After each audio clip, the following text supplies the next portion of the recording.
Assalamualaikum warahmatullahi wabarakatuh. Selamat pagi anak-anak. Semoga semuanya dalam keadaan sehat walafiat. Begitupun kita masih pembelajaran dengan menggunakan daring ya.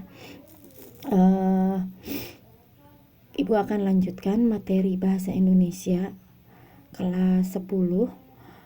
Hari ini kita sudah pertemuan yang ketiga, yaitu tentang struktur dan kaidah kebahasaan teks laporan observasi. Sebelumnya kalian sudah mempelajari tentang interpretasi laporan teks observasi. Nah, di sini struktur dan kaidah kebahasaan teks laporan hasil observasi itu ada 4 ya. Ada 4 strukturnya ya. Untuk hari ini kita akan membahas hanya struktur teks laporan hasil observasinya saja. Untuk kaidah kebahasaan teks laporan hasil observasinya nanti untuk pertemuan berikutnya, yaitu pertemuan keempat ya. Jadi untuk struktur dari teks laporan hasil observasi di sini ada 4. Yang pertama yaitu definisi umum ya. Yang pertama yaitu definisi umum atau pernyataan umum.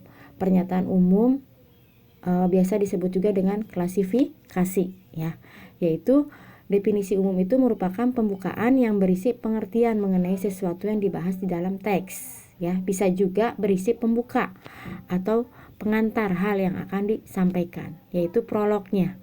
Jadi kata pengantarnya dulu ya, kata pengantarnya dulu, pembukaannya dulu, gambaran secara singkatnya dulu ya, belum langsung ke bagian hasil yang diobservasinya. Jadi ini adalah hanya pembukaannya saja. Yang kedua yaitu definisi bagian. Definisi bagian merupakan definisi yang berisi ide pokok dari setiap paragraf atau penjelasan rinci ya, atau penjelasan rinci. Nah, definisi bagian juga bisa berisi hal umum tentang objek yang akan dikaji, yaitu menjelaskan secara garis besar pemahaman tentang hal tersebut ya. Jadi deskripsinya ini berisi penjelasan detail mengenai objek atau bagian yang diklasifikasi ya. Jadi inti dari observasi yang kalian amati itu ide pokoknya apa? Ide pokoknya mengenai tentang penjelasan apa? Nah, kalian tuliskan di sini di bagian definisi bagian ya. Kemudian yang ketiga adalah definisi manfaat atau perilaku ya.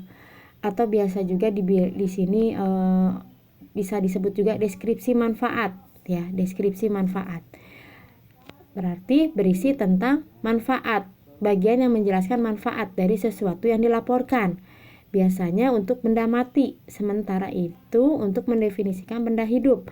Definisi yang digunakan adalah definisi perilaku ya. Jadi definisi manfaat ini menunjukkan bahwa setiap objek yang diamati pastinya memiliki manfaat atau memiliki fungsi dalam kehidupan. Karena tidak mungkin kita mengamati sesuatu benda atau sesuatu perilaku yang tidak ada manfaatnya. Pasti akan ada manfaatnya. Makanya kita nanti dicantumkan dalam membuat laporan hasil observasi ya. Jadi harus ada definisi manfaatnya. Yang terakhir adalah penutup atau simpulan ya. Penutup atau simpulan yaitu merupakan bagian rinci akhir dari teks laporan hasil observasi. Jadi penutup dapat berisi simpulan berupa tanggapan atau interpretasi penulis tentang objek yang dibahas. Penutup atau simpulan bersifat opsional, artinya boleh ada, boleh juga tidak ya. Jadi penutup ini boleh kalian cantumkan dalam laporan hasil observasi, boleh juga tidak. Karena interpretasi ini balik ya kemarin ke pertemuan yang kedua. Ibu sudah membahas tentang interpretasi ya. Interpretasi itu membuat simpulan atau ringkasan dari hasil observasi yang kalian amati ya. Itu ya baru struktur teks laporan hasil observasi. Jadi ada 4. Yang pertama definisi umum, definisi bagian, definisi manfaat atau perilaku, dan yang keempat adalah penutup atau simpulan. Ya, mudah ya untuk dipahami ya. Ibu nggak banyak-banyak dulu ngasih materinya, khawatir nanti kalian jadi tidak paham ya. Sedikit-sedikit yang penting paham ya. Sampai di sini ya untuk struktur teks laporan hasil observasi, sebelumnya Ibu mohon maaf karena Ibu lagi batuk jadi suaranya kurang jelas ya.